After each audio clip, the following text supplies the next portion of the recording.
Hey guys, welcome to Finish Awesome Friday for another week. So today we're going to delve a little deeper into the topics we were talking about over the last few weeks. Obviously we started talking about strength, we talked about muscle building, and we talked about fat loss over the last 3 videos, and talking about the different aspects you need to be looking into in terms of your diet, which was foundational, your structural stuff, which is your training, and obviously then your peak, which is your mindset work and everything else from there. Over the next few videos we'll then start delving into each individual aspect and then start finding out what we need to be doing in each one to get the results that we want. So today we're going to start with diet, and once again we're working within the 3 layers of awesome. So as always, 3 layers to work through, and in diet the 3 layers that mainly we're looking into is calorie balance.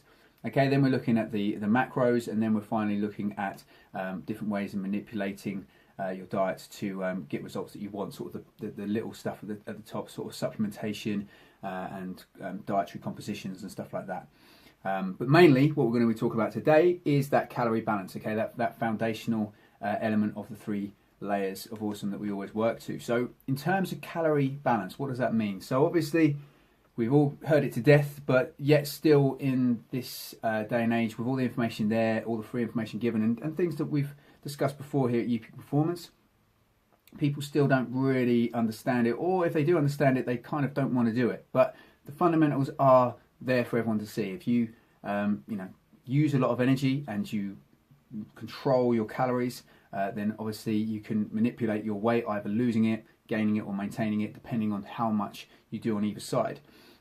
Though there are other ways of doing it, other tactics, this is the best way to control your day-to-day eating and to ensure you're getting the right results from what you're doing. So if you don't want to do it, if you think it's too much hassle, which I was one of those people before, there are other methods we can use, and we'll discuss those later on down the line. But in terms of how you get the total control of your diet and your training, planning it and setting it and recording it should be your main priority. So it's exactly the same as training. A lot of people will give in to the idea that they need to progress over time, so the overload principle for training. But when it comes to diet, people don't think in the same vein. They think that they can kind of get around that by just eating healthily and then indulging every now and again. But that's not really how it works. You really need to take control of that and see it in cold hard facts, in numbers on a screen, to really get the results that you're looking for.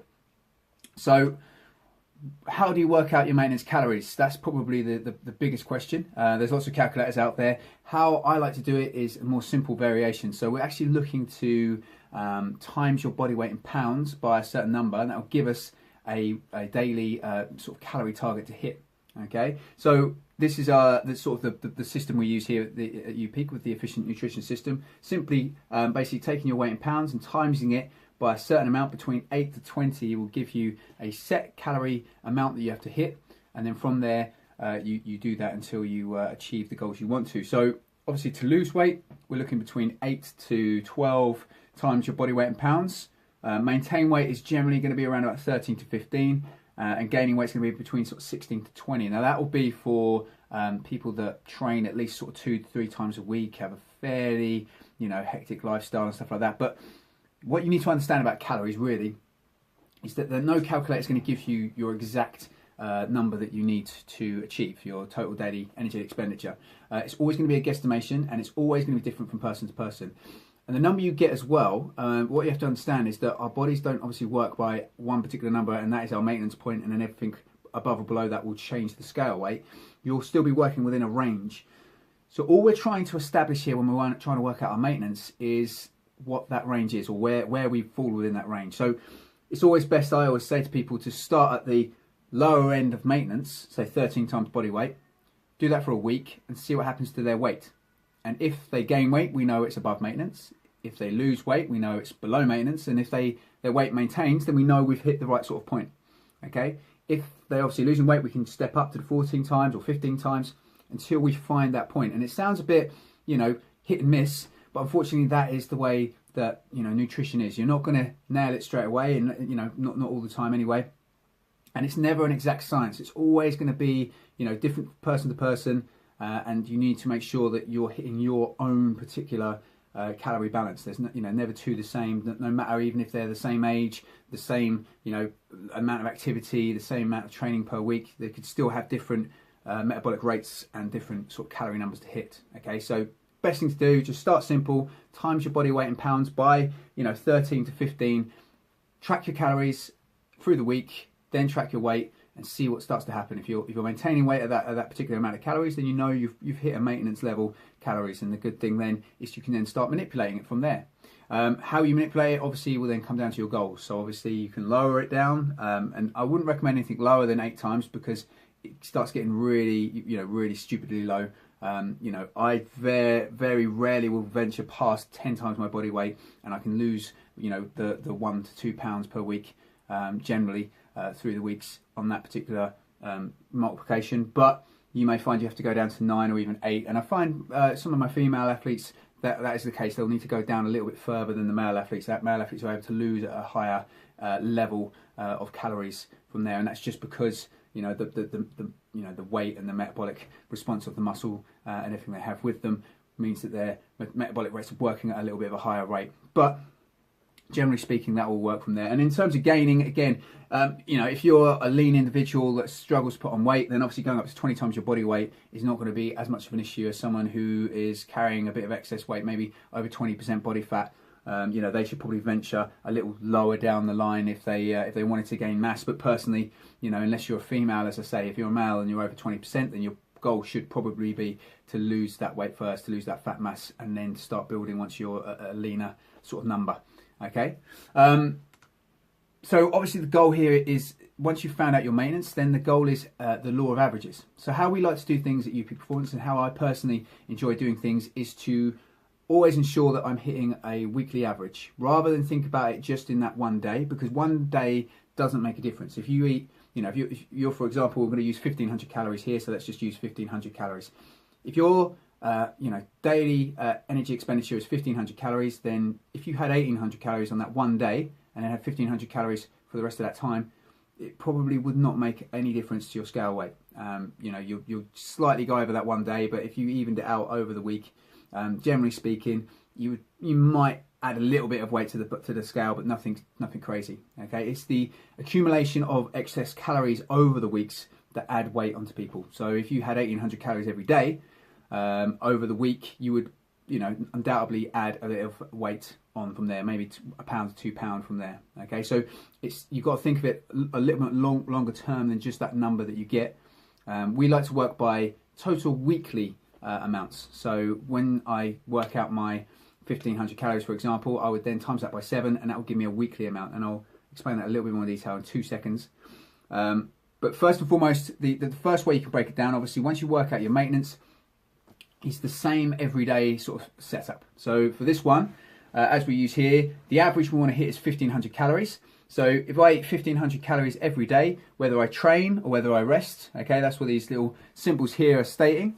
If I hit that every day, then guess what? My average through the week is going to be 1500 calories. And then depending on my goal, whether that is below or above my maintenance, or at my maintenance level, I will lose and gain weight dependent on that. Okay. The good thing about it is it's easy to follow, because you just got to hit 1500 calories every day. But the problem with it is there's no flexibility. Okay, so that is where, if you were to do that every day, it's great, but what about the days that you might eat a little bit more? What do you do then? You have to be a bit more flexible in terms of how you live your life. But if you're fairly stringent and like to hit a certain number every day and that is it, then this is perfect for you. You can just do this for life and it's not a problem. And generally speaking, when I get people to start tracking, it's the best way to start, because obviously it teaches you about tracking your calories and tracking your macros and all the rest of it. The next one is then cycling approach. So the cycling approach is normally done mostly by athletes, and especially athletes in the physique world. So they would generally have higher calorie amounts on training days. So here, for the example, if you trained 4 days a week, your higher days would be on Monday, Wednesday, Friday and Saturday. So you'd have 1700 calories. And then Tuesday, Thursday and Sunday, you would have less calories than that, because obviously you don't need as many calories on your rest days compared to your training days. Okay, but the most important thing is that that average doesn't change. Okay, your total average through the week still comes out 1500 calories. So even if your goal was to lose weight and you're having more calories on your training days, it doesn't really matter because you'll make back up for it on your non-training days. So the good thing about this is that it's more sort of fuel on your training days. You feel more full, you feel more satisfied on those training days. But the problem being is that you need to be super strict sometimes on your non-training days. So, you know, for example, if you get to Sunday and you know, get invited out by friends or go to a family's for a meal or go to the pub for a meal, you have to be super strict on what you do because you've already done your calories through the week and that particular day becomes a bit more difficult for you. So it's not a massive negative, but just a thing you have to think about when you're going through it. The final approach is just hitting the average. Okay, now this is the most flexible way of doing things. Obviously, the con here, as we're saying, is it can be, you know, it can be abused in the wrong hands. But basically, the way this works is the way that I like to do it, and I like to try and teach people eventually how to do it as well. And that is that you have a start day. I tend to like starting on a Saturday because I know the weekends are always going to be the bad time through the week, you know, and I think 9 times out of 10 you can all agree that is the case.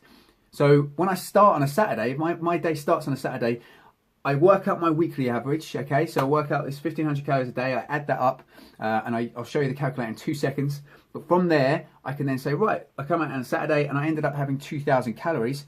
It's not an issue because I can make up that for the rest of the week. And say Sunday I had 1500 calories. So as you can see, basically the rest of my week would work out around that day. Okay, this is the most flexible way of doing it. And as I say, if you're someone who likes to have a bit more indulgence at the weekends, it could work best for you. But you have to still be strict. You still have to work and be controlled through the week. But it just allows that little bit more flexibility from there. And especially if you're in a gaining phase, as I am at the moment, it gives you a lot of freedom. And some days, you know, like today, you know, you have to find the time to actually get those extra calories in. So as you see, the way it works from here, this is the efficient nutrition system and how it actually operates. So you basically put your weight in pounds here. It will give you the amount of calories or the daily average calories you've got to hit. It will also give you your weekly total calories, okay? So your weekly total calories, as I say, is your daily average times by 7. That's pretty much all it is. And then from that, okay, that is then put into the weekly calories here, and then it breaks down a daily average for you, okay? And then each day, when I finish tracking, I basically add my calories into each day, okay? And what will happen is as you go through the week, this daily average will change depending on what I put in. So if I'm not hitting my daily average every day, then that will basically increase that daily average so that one day I'll have to have a lot more calories. So if I want to save up my calories for the weekend, or like I do, if I spend a lot at the weekend, it tells me exactly what I need to do for the rest of the week to hit my goal. Okay, so this is how I like to do it personally, and how I like to try and coach people eventually to do it themselves.